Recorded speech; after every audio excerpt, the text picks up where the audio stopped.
Father, we come before you today. Holy Spirit, continue to move in the midst of us. You know our hearts, our desire to worship and learn from you, Lord. Father, we are nothing without you. But we submit everything unto you, for you are our God. Speak to us, Lord. Speak to us through your word, Lord. Minister to each and everyone. Nourish us, O Lord God. Huwag mong pababayaan, Panginoon. Nauuwi, babalik ang iyong mga anak sa kanilang mga destinasyon. Naparihas ang kanilang sitwasyon, kundi babalik sila. Nadala-dala ang iyong power, O Lord God. Strengthen and empower, O Lord, that they might continue to serve you faithfully, Lord, in the name of Jesus. For we know that you are coming and you are preparing each and every one of us so that anytime you will come, Lord, handang-handa po kami, Panginoon. Salamat, bless your word, O God, bless your servant. I am nothing, Lord, without you. Let me decrease, Lord, and you increase. Thank you, Jesus. In Jesus' name we pray. Amen. Okay, pwede po tayong maupo. Salamat po, Bishop, our tatang. We are happy to see you, even our mother, na kami nang gagaling po sa abroad ay talagang miss namin kayo. Kaya palagi namin inaantabayanan ang ganitong okasyon natin. So thank you, and even for our global overseer and our overseer dito po sa Pilipinas. Thank you very much for your to be a part of this anniversary. And of course, sa lahat po, magandang hapon po sa ating lahat. At alam ko po na may gagawin ang Diyos sa buhay natin. At huwag po natin sayangin ang pagkakataon na nandito po tayo at babalik po sana tayo sa ating destinasyon na nandoon yung kagalakan sa ating puso na nagpapatuloy na maglingkod sa Panginoon. I-interpret yun to madamdama, nada importante. Anyway, the work of the Holy Spirit ang topic natin ngayon.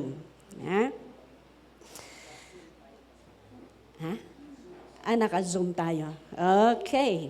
So yung mga nasa online, good afternoon po sa bawat isa sa inyo. Praise the Lord. Hallelujah. Ang ating topic, our topic is the work of the Holy Spirit. We thank the Lord for this time and opportunity. May I see kung may hindi nakakaalam, nakakaintindi ng English. Alam na tayo, nakakaintindi tayo, no? Nakakaintindi pala. Lahat? Lahat. Okay. Magtaglis tayo, garod.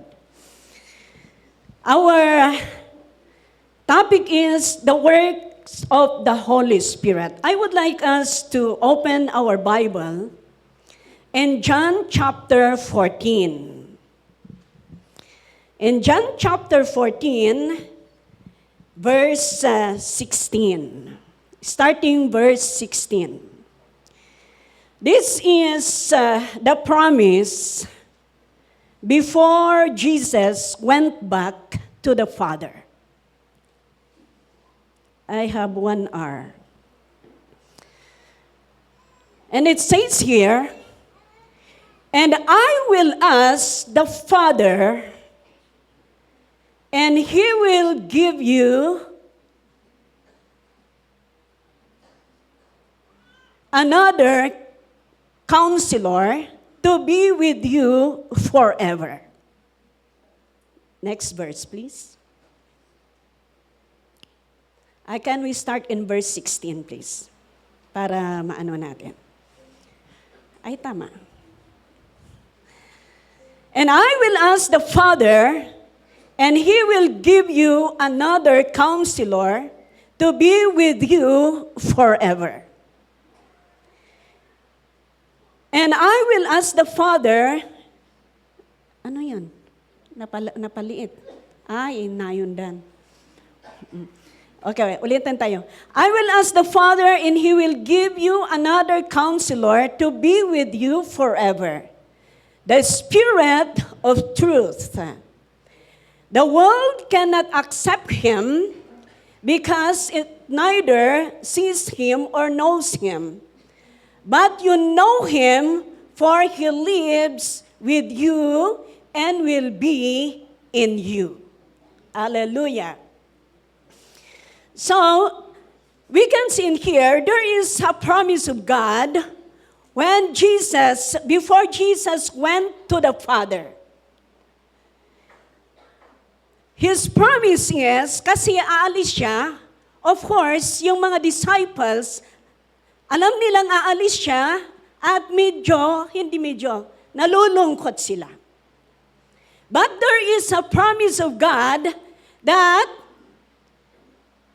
He will go to the Father, but He will give or He will send a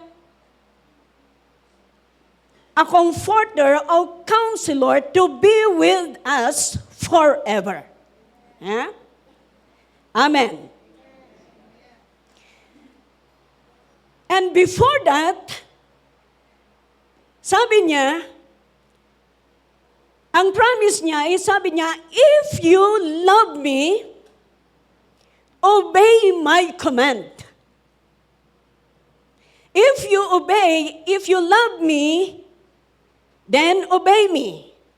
Then I will ask the Father, and He will send you another comforter. And He will help you. He will comfort you, and He will be with you. Hallelujah. He will be with you, and He lives with you, and teach you all things. This is the promise of God. This is the promise of God to His disciples. And this is the promise of God to each and every one of us. That's why, if you know your God, the secret of serving the Lord is you know your God and you must sure that the Holy Spirit is always with you. Always with you. That's why, because the Spirit of God will guarantee our salvation. The Spirit of God is a seal. Without yung silyo na yan, kung mawawala na yon, nawawala na. Kaya sabi ko, ang napakaganda dito, the good in here is that God promised to help us. God promised to help us. So the Spirit, the work of the Holy Spirit will help us. Kaya kung nahihirapan tayo, kung may problema tayo, kung nabibigatan tayo, ang Holy Spirit will help us. Kung nalulungkot ka, dahil maraming problema. Nalulungkot ka dahil walang partner. Ganun ba?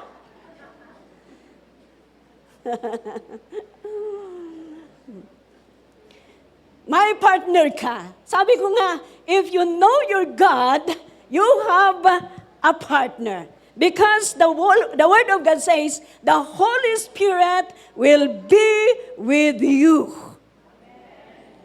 Will be with you. Okay. So, makita natin dito, if we will continue to read the Word of God, in verse 26, the same chapter. And verse 26, anong sabi doon? But the Counselor, the Holy Spirit, whom the Father will send in my name, ang ganda no? The Counselor, the Holy Spirit, whom the Father will send. Di ba si Jesus nagsasalita doon? Will send in my name. Will teach you all things and will remind you of everything I have said to you.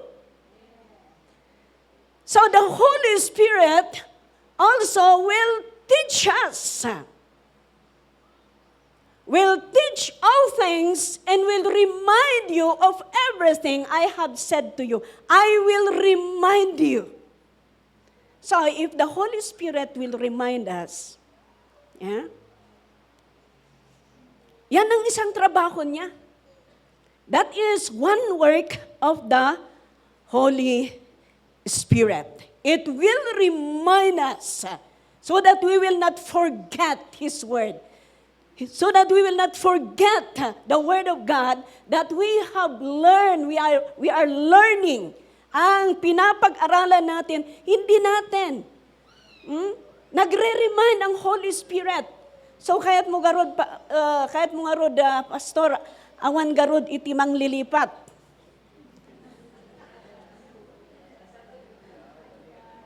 So, if the Holy Spirit is always in you, awan garod timang lilipat.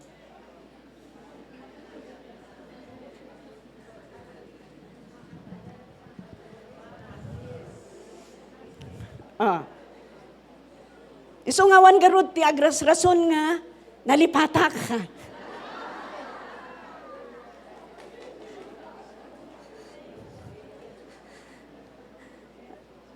Hallelujah! Awan na ron agras rason nga nalipatak. O ada kayo nga mang judge, no? Yeah. Okay. So, let's go to John chapter 16, verse 7 to 11. In John chapter 16, verse 7 to 11. But I tell you the truth.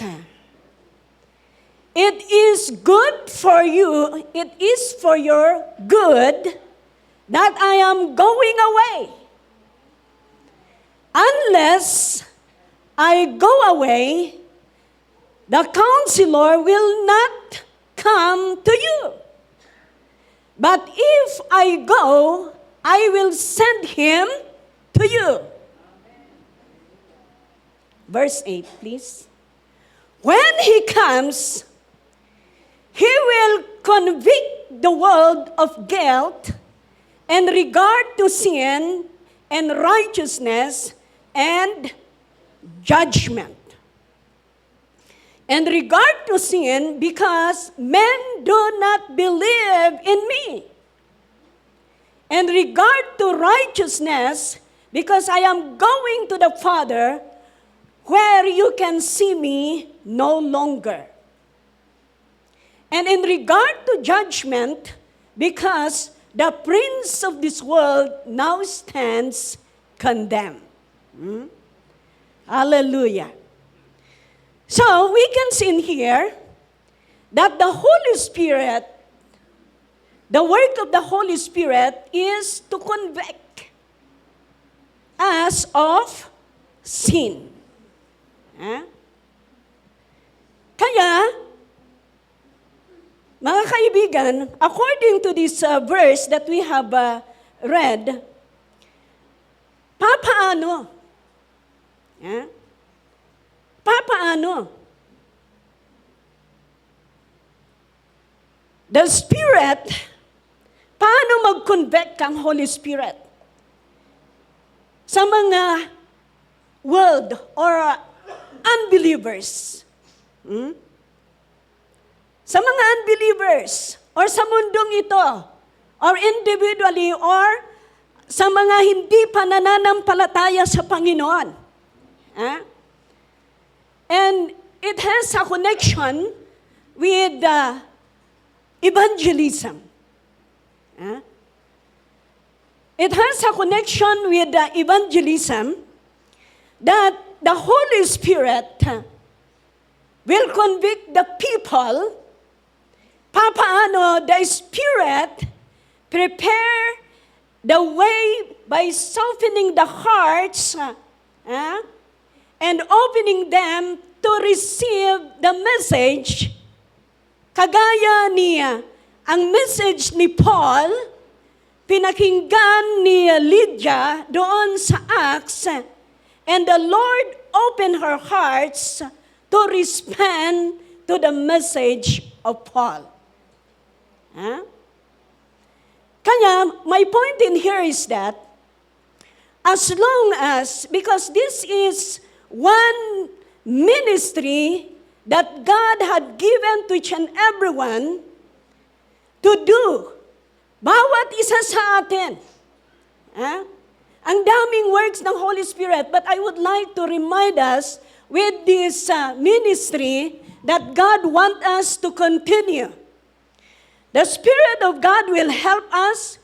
The Spirit of God will be with us. The Spirit of God can convict people. That's why makita natin dito, mga kaibigan, I would like to remind you that each and every one of us need to continue the work of God, the evangelism ministry, because we know that even the Holy Spirit is with us. That's why we could accomplish the work of the Lord. Amen? Amen. Iso nga, awan kumati agsadsadot. Awan kumati natakrot. Mayon tinatakrot? Nga mangibingay ti sao ni Apo Diyos. I would like you to be encouraged to this Word of God. The Spirit of God is with us. He is our partner. He is our helper. He is our comforter. He is the one who will empower us in the work of God that was given to each and every one of us to continue to share the word of the Lord so that people will come to repentance, people will come to the Lord, so that when God will come, lahat tayo ay maliligtas. Hallelujah. That's why it's time for us to rise up. Huwag kang mahihiya. Huwag mong sabihin na hindi ko alam. The Holy Spirit will remind you. God will give you the word that you're going to utter to the people. And the Spirit of God will move through you. Because the Spirit of God work in you and work through you.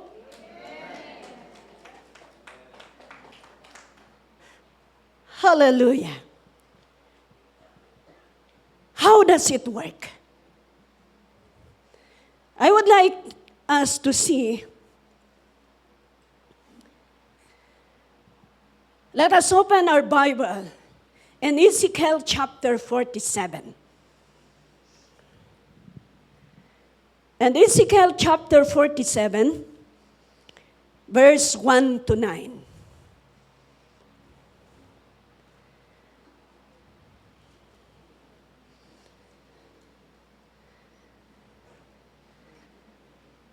Ezekiel chapter, this is the vision of Ezekiel. This is a vision of Ezekiel. Let us read first. The man brought me, inayon tayo ti imagination tayo, iti da ito yung vision ni Ezekiel, so that we could matulungan tayo nga mangawat, no? The man brought me back to the entrance of the temple, and I saw water coming out from under the threshold of the temple toward the east, for the temple faced east. The water was coming down from under the south side of the temple, south of the altar.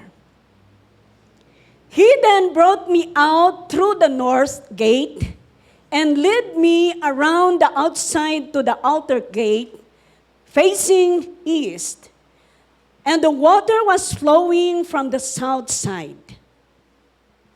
As the man went eastward with a measuring line in his hand, he measured off 1,000 cubits, and then led me through the water that was ankle deep. He measured off another 1,000 cubits and led me through the water that was knee deep. He measured off another 1,000 and led me through the water that was up to the waist. He measured off another 1,000, but now it was river that I could not cross because the water had what? And was deep enough to swim in a river that no one could cross. He asked me, "Son of man, do you see this?" Then he led me back to the bank of the river. When I arrived there, I saw a great number of trees on each side of the river. He said to me, "This water flows toward the eastern region and goes down to the Araba where it enters the sea."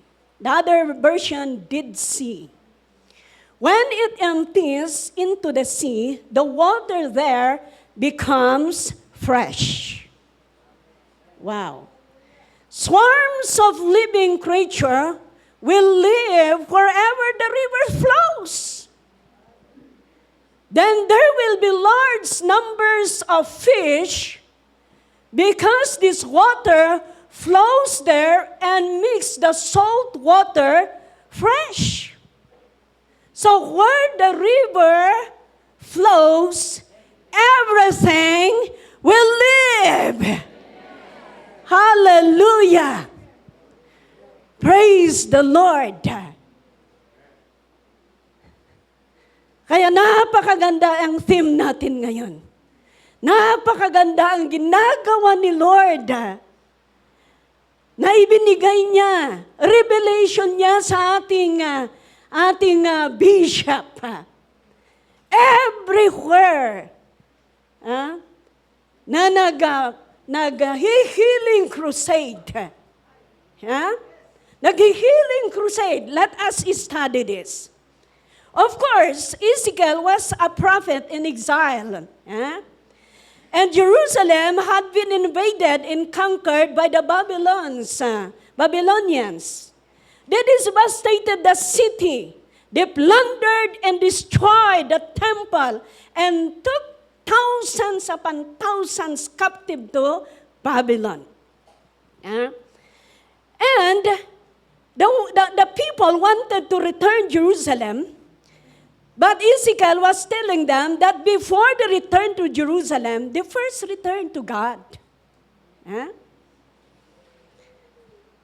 And this is, Ezekiel has a serious vision, inviting the people to repent and to turn to God.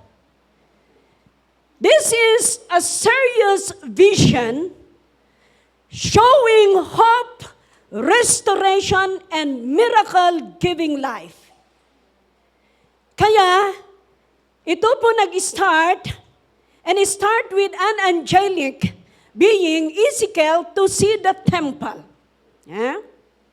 And as Ezekiel looking at the temple, he realized that there is a tiny trickle of water coming from beneath the threshold of temple, and water is going toward the desert. Alam natin na tinuturo ni Bishop natin, the water represent the power and the presence of the Holy Spirit. Yeah? That's why the river, the Holy Spirit, the river, the river of living water. Yeah? Hallelujah. And we could see in here that the water is coming from the temple. The water coming from the temple. Hindi nanggagaling sa just ordinary building. Hindi nanggagaling kung saan-saan or government building. Alam natin that in the Old Testament, the temple, doon ang presence ng Panginoon. Yeah? Doon ang presence ng Panginoon. Doon ang presensya ng ating Panginoon. So, as we could continue to move, as the vision goes on, there is something miraculous that is happened. This little water, these tiny trickles of water, becomes a mighty river. And the angel guiding Ezekiel to start to measure the water. And every time the angel measure, it becomes wider and wider. Noong first na na-measure, yung tubig, saan? Ankle pit? Ankle deep. Ankle deep. The second is knee deep. The third is waist. And the fourth is puno na. Okay. Mga kaibigan, meaning we have different dimension in our walk with the Lord. But not only that, alam ninyo, as I said a while ago, that the water represent the what? So, kung ankle deep ka lang, ibig sabihin, ang mababa, tapos ikaw ang nakikita. Ikaw ang nakikita. Okay? At makita natin dito, if you are willing to move, then it will become, if you are going forward, you are going deeper and deeper and deeper. The second is knee. Kung nandoon yung tubig sa knee mo, medyo okay pa. Ha? Medyo okay pa ang lumalakad, pero medyo humihirap na.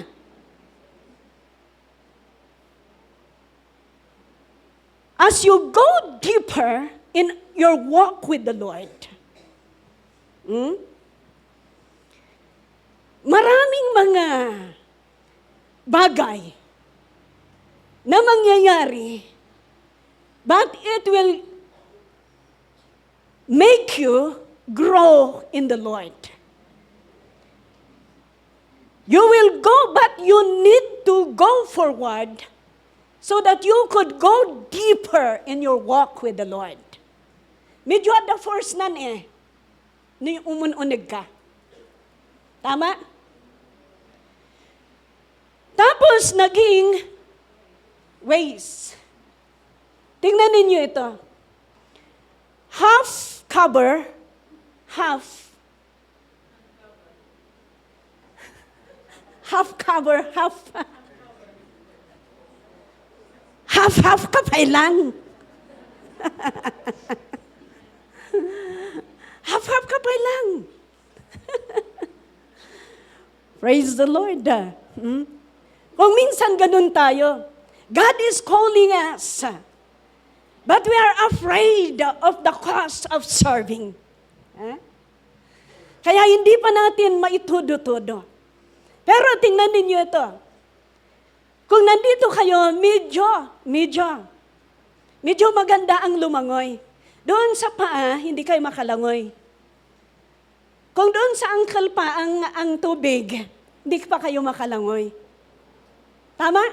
Sino ay taglangoy ijay matakwan? Hanggang nga talagang nga makalangoy, because kayat mo pa lang nga sikat makitkita. You are still young. Kaya, unless that you are willing to move and go deeper, then doon ka lumago. Doon ka mapupuno. Sa iyong paglilingkod sa Panginoon. Okay. So, finally, the fourth is, he cannot stand. It needs to swim. Kung lumalim ka na talaga, wala na. Tubig na yan. Alam ninyo, yan ang gusto ng Panginoon. Si Lord na ang makikita. Ang tubig na ang makikita. Hindi na yung katawan mo. You're willing because you know that you are nothing without Him. That's why you are willing to surrender and say to the Lord, Lord, let thy will be done. I can do nothing.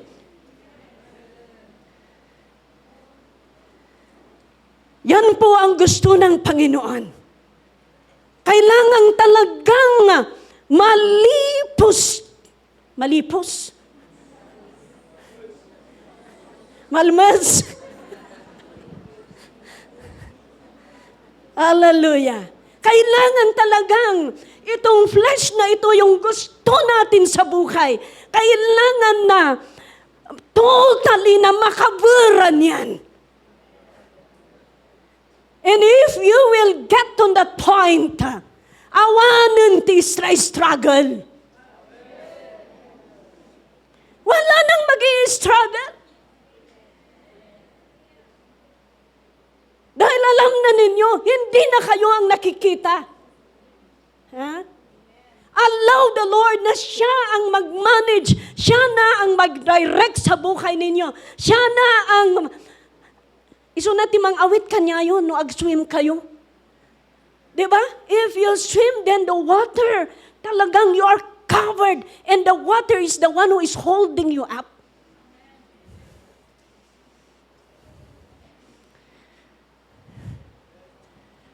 Hallelujah. Amen? Pakokontrol natin ang Panginoon ang buhay natin. Ipag-guide natin sa Panginoon. Amoy taglang mo ikastoy mo lang imam mo. O agtap-tapaw kan ijay danum. Madaydayaw ti Apo. Hallelujah. Okay. So,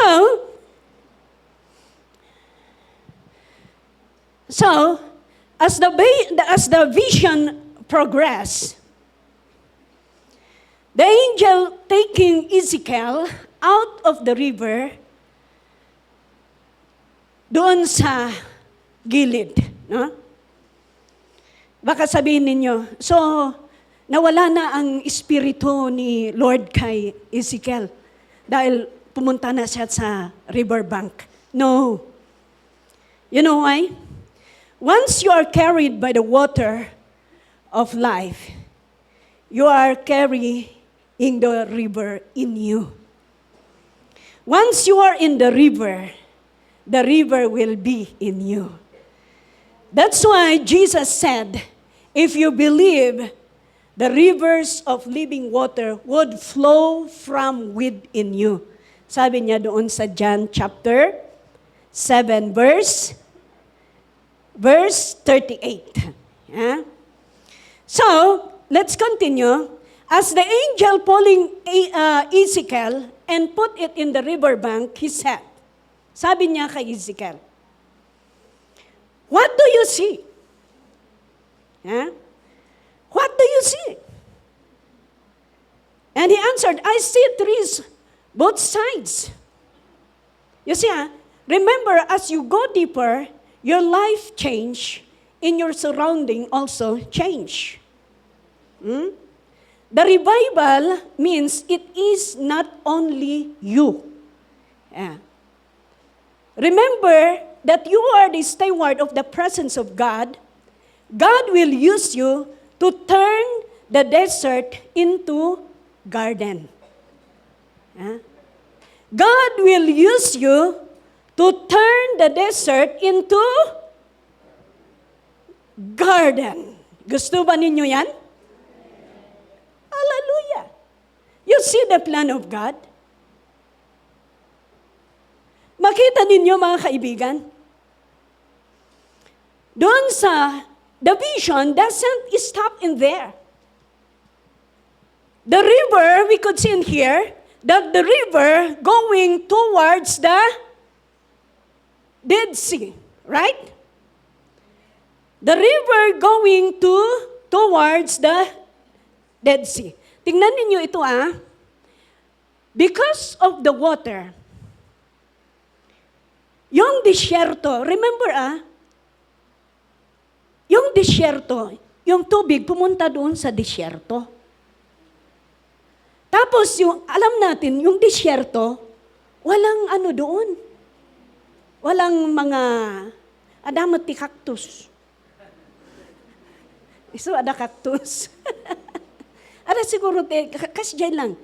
But most of the plants, awan tumubo dyan. Yes.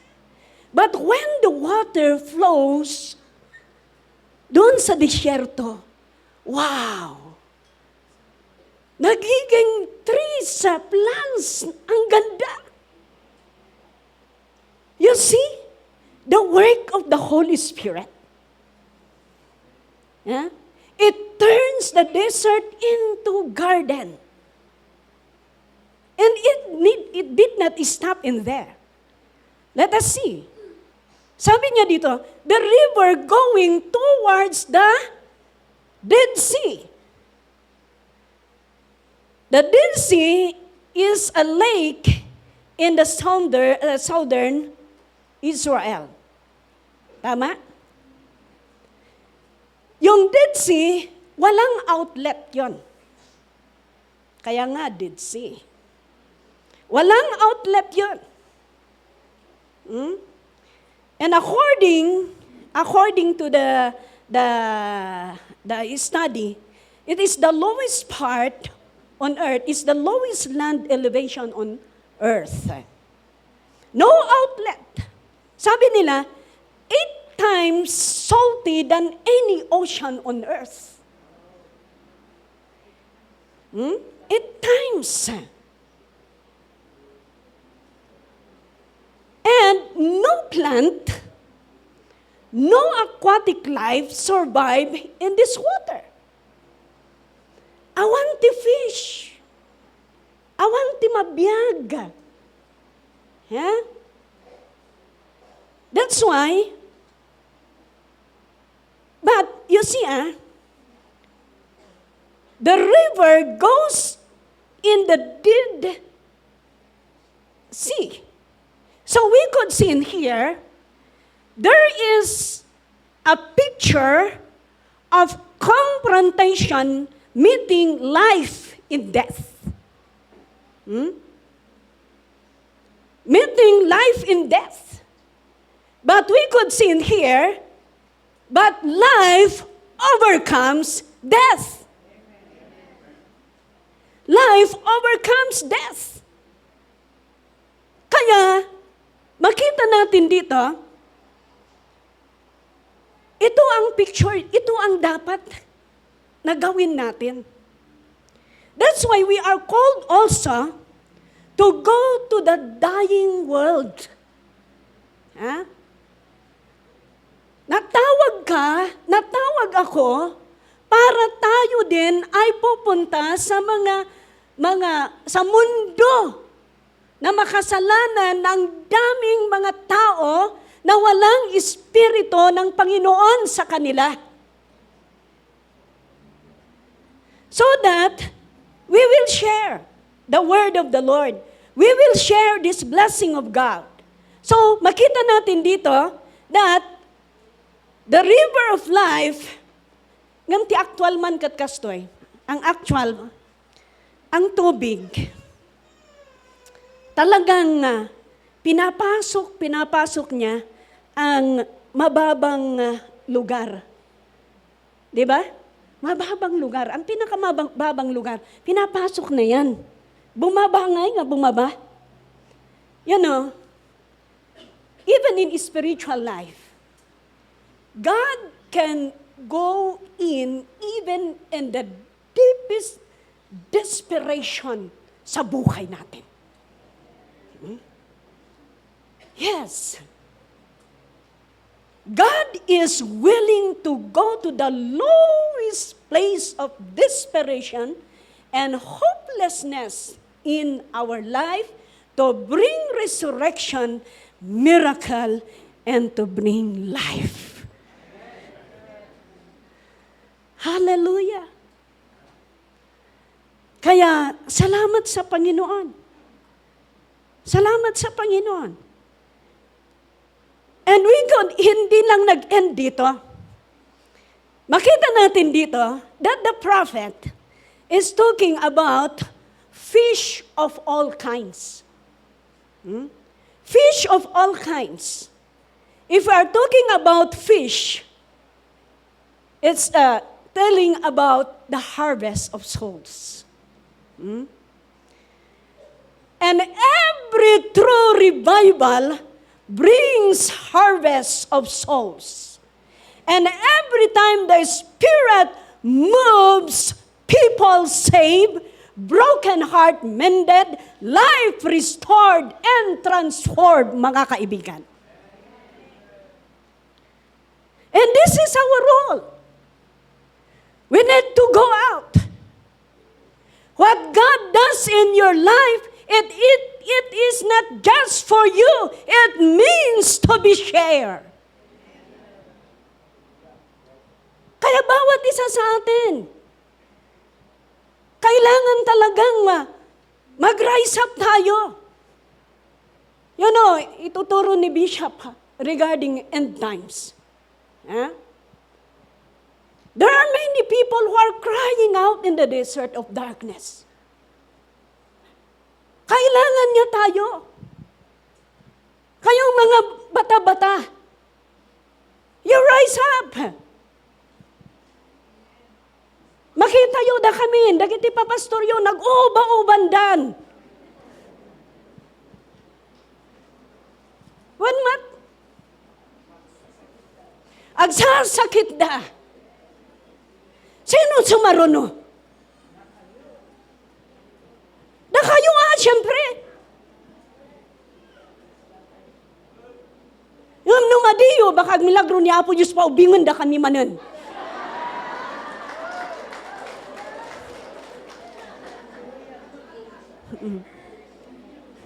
Walang imposible naman kay Lord. Hallelujah. Kaya kailangan tayong, ito ang testimonyo ko. I've given my life when I was 18 years old. I've given my life when I am 18 years old. Ngayon, mag-56 na ako. The secret in my service, in my serving to the Lord, because the Holy Spirit is always with me.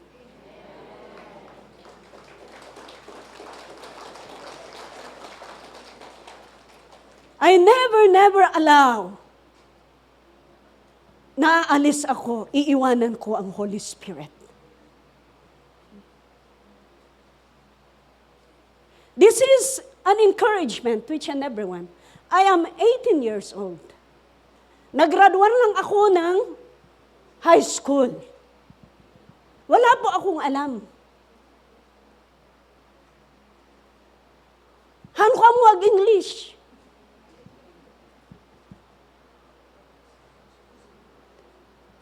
Amo yung Holy Spirit, sinurwandak. Orahan nga perfect, but I know, I'm still clinging to the power of the Holy Spirit. That from glory to glory, God is changing me and teaching me.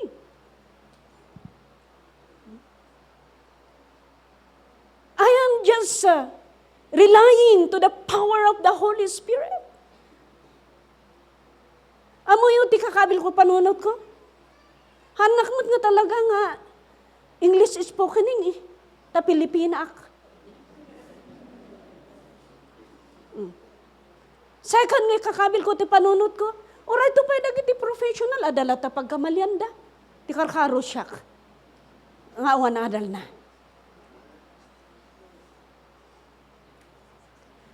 Amni usarandak mo't ni Apo Diyos.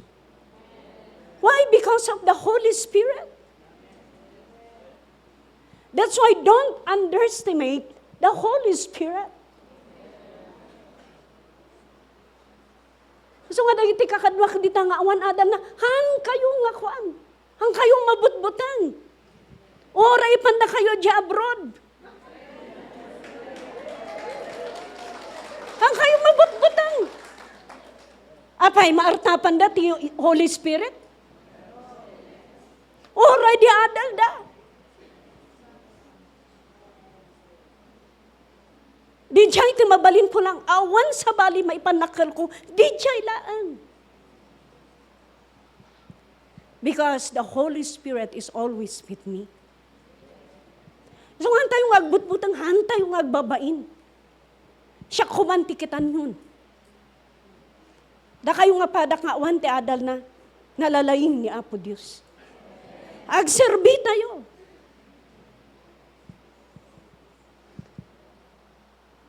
Karkaro nga agtalak tayo kanya Apo Diyos, awan ti amu tayo. Hanaya. But remember this, hindi natin pwedeng maartapan ang Panginoon. This is my encouragement to every one of you. Awan lagarod am amumon. Awan lagarod adal mon. Hano pa yung sistema rin agserbi? Han ayang aday ta titunay nga kinabaknang.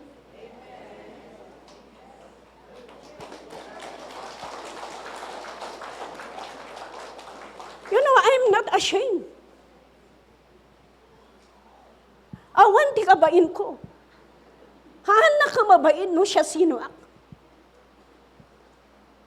Because the Lord is my everything. Isungahan tayo nga, agkapoy-kapoy. Han tayo nga agbain-bain. Let us rise up.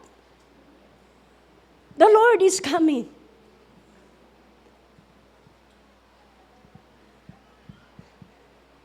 Amen? God will strengthen us. God will empower us. Let us just desire to swim in the presence. Let us desire to swim in the presence of God.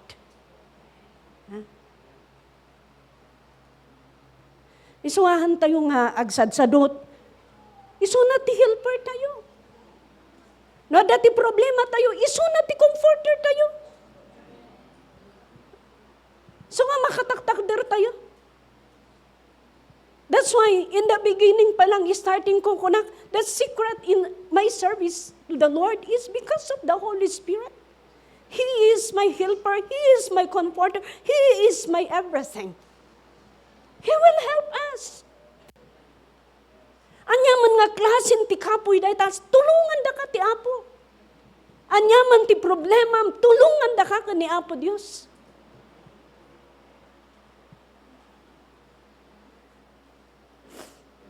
Nung malidliday ka man, no, adaman iti, God will comfort you.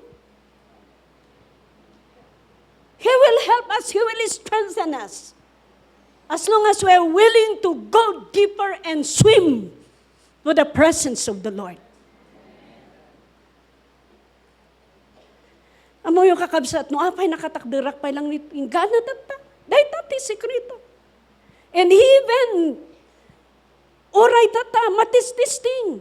But we praise the Lord. He is our strength, He is our comfort. Last February, our mother died. March, gayam, February, March. Just after 3 months, my brother died.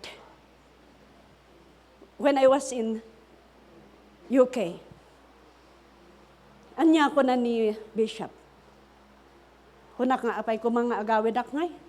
Ni Apo Diyos ati, number 1. Because we are taught with our bishop. After 3 months, my ading was diagnosed with cancer. Na cancer iso na, haan nga makapangan, inabutanda. Kumakain siya ng tube. Throat tube.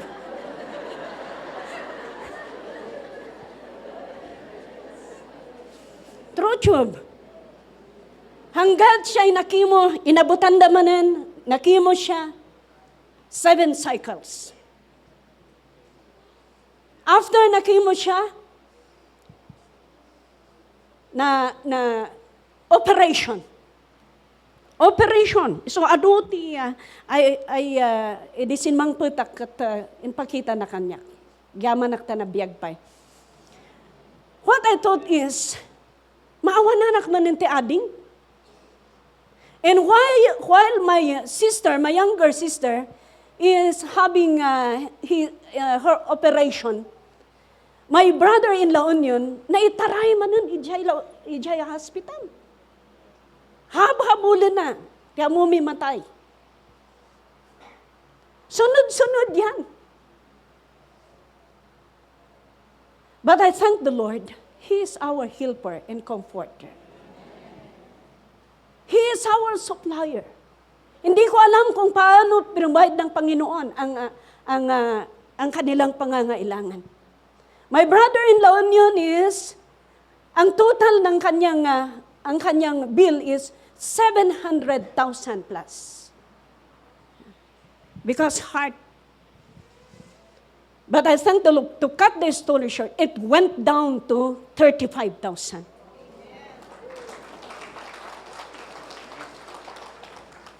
Kunak, manukwar tayo, baintilaang kunada.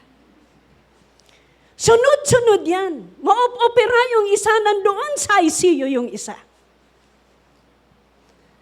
But because we have the Holy Spirit na palaging umiimik sa atin.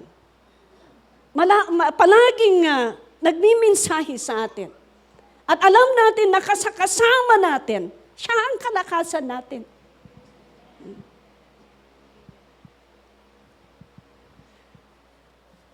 The miracle is, kakabsat ko gamin, we are 15 in the family.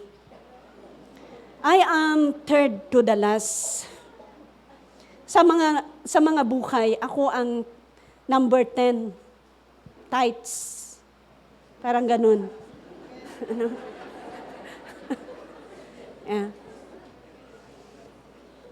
And of course, you just imagine, my brothers and sisters, no 50, 60 taon ko, ang tuno August, you just imagine dagiti mamanang ko ngay.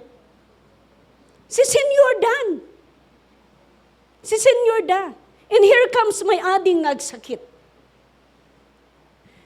The miracle is, may maysa ti anak na. Testing manan kanya na daytoy. Ya anak na, Pinapapa-eskwela na nga, hangayam nga nag-eskwela. Hana nga nagbayag ni ating ko ijay Hong Kong, hangayam nag-eskwela. Di nagawin ni ating ko no graduation na hangayam. Ijay nga naaman na nga, hangayam na nag-eskwela. Ijay nga kinumfront na di anak na. Nagsiningir na nga duwa. Ayan mo, di kasapulan ka kunan di anak na. Anyay nararamid mo kunan mo di jay nanang na. But God is good. God is good. Uray no kasjay. In my kit di iti karkarong reconciliation kanya da. Idi nagsakit. Iso nga handang nga ko. Kaya't ni di anak na nga. Agigyan ijay antikabsat ko nga maysa. But God works.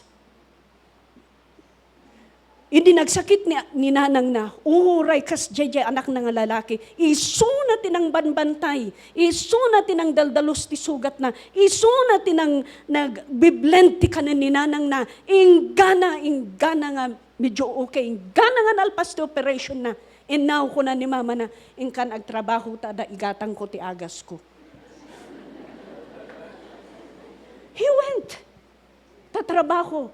Every Friday, Saturday, iawid na di jay, sweldo na. Itid na kaninanang na. Iswa hanak nga nag-alala ti bakasyon ko, wano, hanak nga nagpapaalam tap numapan ko kitan ni ading ko. Siyak lang ti mabalin ko ma. But God made a way. Binaliwan na dahi ito'y lalaki nga anak na. Kana ti hospital, ingana nga naopera, ingana nga nayawid. No, alalaan ko masulpang nga ubing ng binaliwan ni Apo Diyos. Anong punto ko dito? Ti punto dito'y kakabsat. Ay. Pakitagalog, please. Okay, thank you. Ang punto ko dito ay ganito. Tayong naglilingkod sa Panginoon.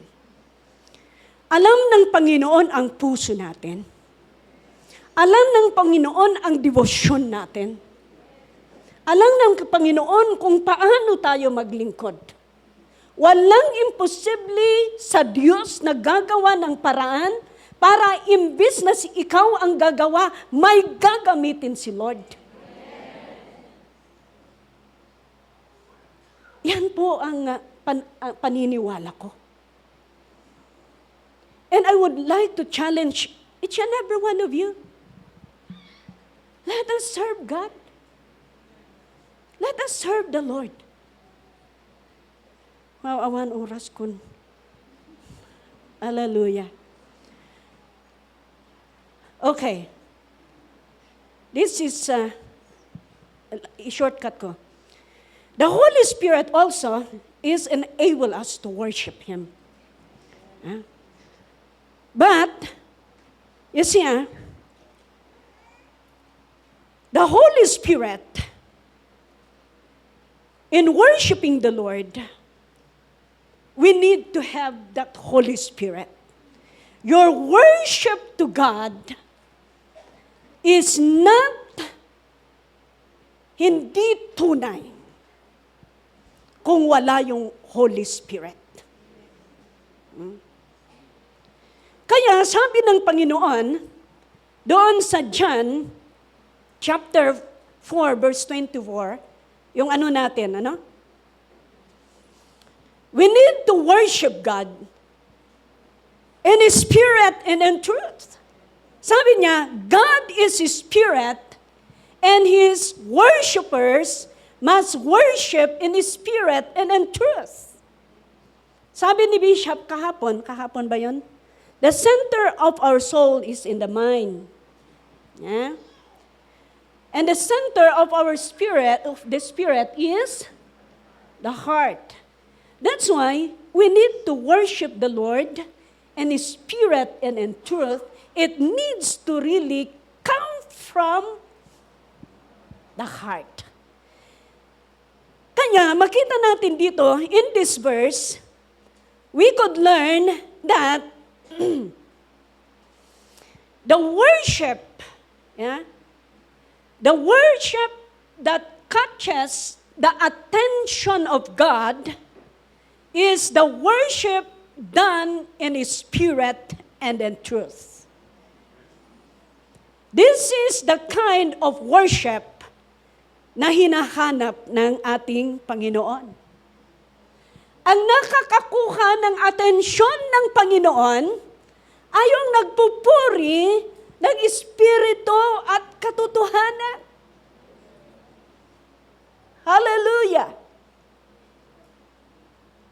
And if you worship the Lord in His Spirit and in truth, napaka-importante ito dahil as you worship God in His Spirit and in truth,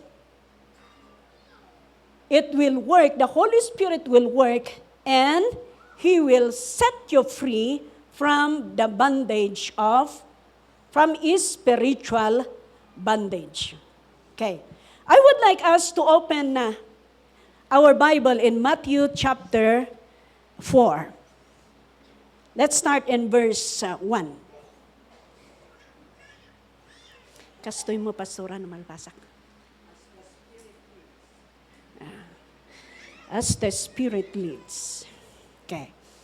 Matthew. Then Jesus was led. Ito po yung temptation, ano? When Jesus fasted 40 days and 40 nights. Then Jesus was led by the Spirit into the desert to be tempted by the devil. Okay. After fasting 40 days and 40 nights, he was hungry. Nabisin, siyempre nag-fasting. Yeah? The tempter came to him and said, "If you are the Son of God, tell these stones to become bread." Isong DJ desire mo, kaya yung kung ano ang desire mo, yan ang ginagamit ni demonyo para i-tempt ka. Yeah? Yan, para i-tempt ka. So nga nung makasawa ka, agi parangti, anya? Anito?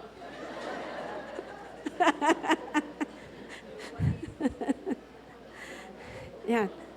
If you are Son of God, tell these stones to become bread. Next verse. Jesus answered, "It is written, man does not live on bread alone, but on every word that comes from the mouth of God." Kaya may dalawang klaseng pagkain.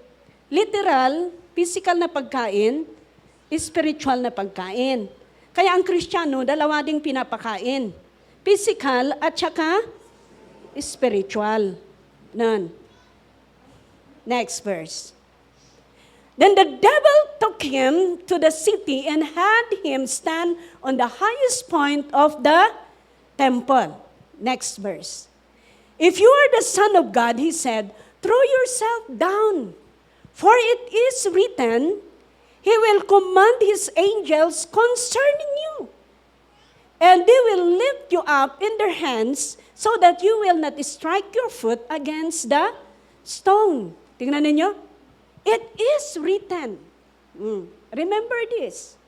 Even si Satanas, usaran naman, DJ sa unia po Diyos. Yeah? Gagamitin na.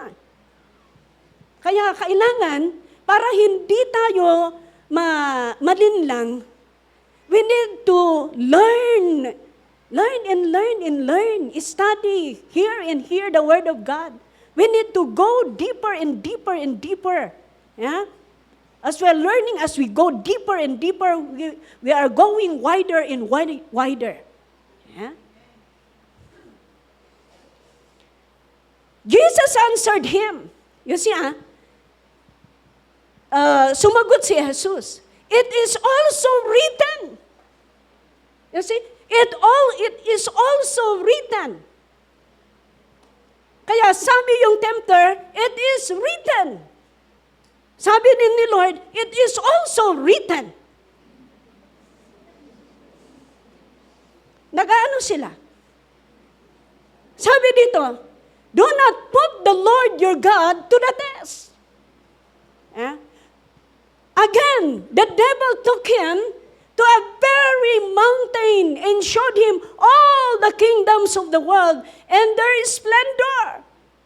Ito ang isang pinapakita ni demonyo sa atin. Ang daming pinapakita, kingdom of the world, kayamanan, mga beauties, the beauty of this world. Para tayo ay matempt. Maraming ino-offer. Noon walang offer. Nung born again ka, marami ng offer. Isn't it? But remember, kung naniwala ka sa Panginoon, tapos dumating ang mga bagay na yan, iyan ay testing sa'yo. Testing na yan kung kakagatin mo. Kung kinagat mo, nabaniitan kan.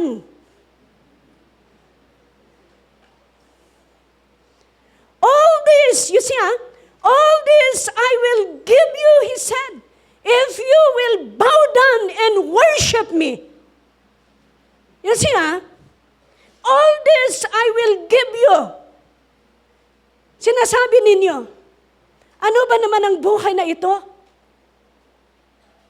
Parehas. Mahirap noon, ngayon, at magpakailanman. Ay, hindi. Hindi ka si Kristo. Pare-parehas, buti pa ang mga unbeliever. Bakit sila ang yumayaman? Maraming mga question ng ganyan sa inyo. Bakit sila pa ang yumay? Tingnan ninyo ang kapitbahay ko, malalaki ang bahay. May sasakyan, second hand.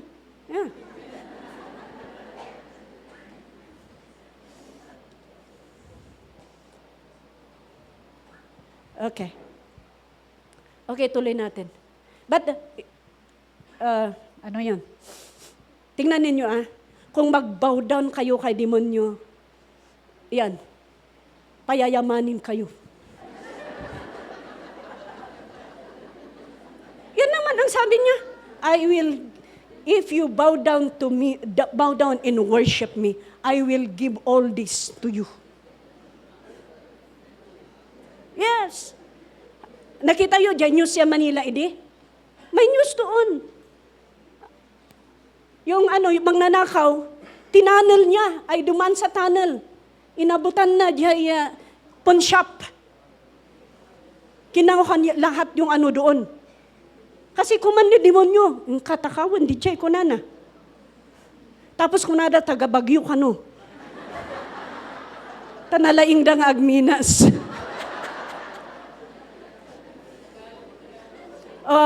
Sabi daw ng sabi nila taga Bagyo daw ang nagnakaw na yon dahil magaling silang magmina.